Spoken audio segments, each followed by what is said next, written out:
नमस्कार दोस्तों, स्वागत है ममता होम गार्डन में। फ्रेंड, आज मैंने अपने गार्डन में कौन से काम किए हैं यही मैं आप लोगों के साथ शेयर कर रही हूँ। फ्रेंड, तो वैसे तो अब विंटर का सीज़न आ गया है और सीजनल प्लांट की नर्सरी में भरमार हो गई है, लेकिन कुछ ऐसे प्लांट हैं फ्रेंड जो हमारे घर में पहले से है, तो मैं उनसे एक प्लांट से हम कई प्लांट बना सकते हैं और इस समय विंटर में हम अपने गार्डन में ढेरों फ्लावरिंग ले सकते हैं। तो इसमें जो सबसे पहले प्लांट जो मैं आप लोगों को दिखा रही हूँ ये है कलेंचो का प्लांट। कलेंचो के एक प्लांट से हम कई प्लांट बना सकते हैं और उसमें ढेरों फ्लावरिंग ले सकते हैं। कलेंचो के प्लांट कई कलर वैरायटी में आते हैं। इसमें एक हाइब्रिड होता है और दूसरा देसी होता है। हाइब्रिड की पत्तियां देखिए ऐसे मुड़ी मुड़ी रहती है, कटिंग वाली होती है और पत्तियां भी बड़ी खूबसूरत होती हैं इनकी। ये बहुत ही सुंदर लगते हैं। यदि इसमें फ्लावरिंग ना भी हो तो इनकी पत्तियों से भी हमारा गार्डन काफ़ी सुंदर हो जाता है। और सबसे बड़ी बात इसमें ये है फ्रेंड कि इसकी एक पत्ती से भी हम प्लांट को ग्रो कर सकते हैं और प्लांट बना सकते हैं। हमें कलेंचो की कहीं से एक पत्ती मिल जाएगी तो भी हम अपने गार्डन में कलेंचो के प्लांट बना सकते हैं।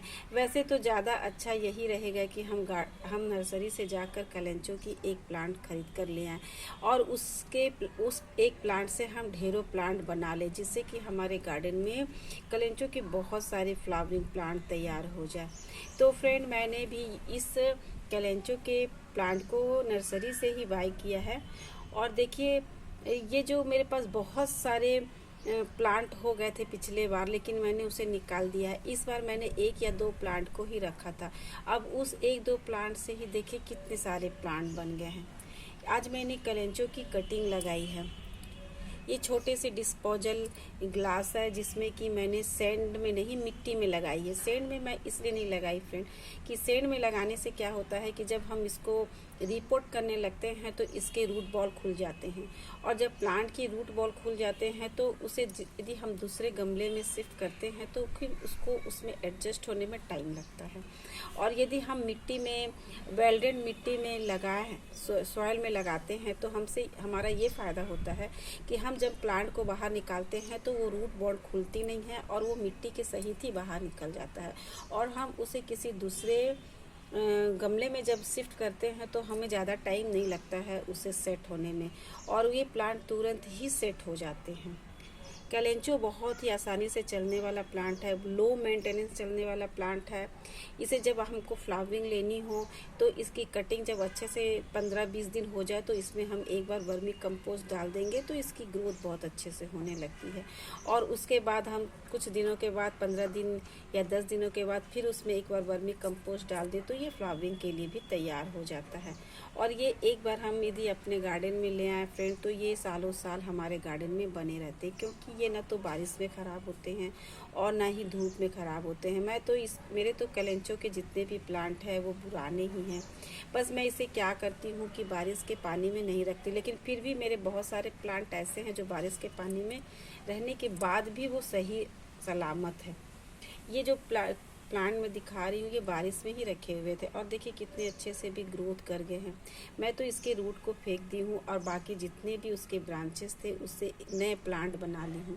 तो इस तरह देखिए मेरे पास कितने प्लांट बन गए हैं, 1 2 3 4 एक 5 प्लांट में। छोटे से ये मीठी दही का जो कप आता है ना मिट्टी का, उसमें मैं इसको लगाई हूँ, इस कलेंचो को छोटी सी दो लगाई हूँ। देखिए ये देखिए, ये भी वही है, दही, मीठी दही आती है छोटी सी कटोरी जैसी, उसमें लगा दी। उसमें मैंने होल कर दिया है और कलेंचो का जो जड़ है बहुत गहराई तक नहीं जाता फ्रेंड, ये ऊपर ही रहता है, इसलिए इसे बहुत गहरे मिट्टी की भी ज़रूरत नहीं पड़ती है और ज़्यादा मिट्टी भी इसको ज़रूरत नहीं पड़ती। इसमें बस हम वर्मी कंपोस्ट या फर्टिलाइज़र वगैरह डालें तो ये छोटे से छोटे पॉट में भी बहुत अच्छे से चल जाते हैं।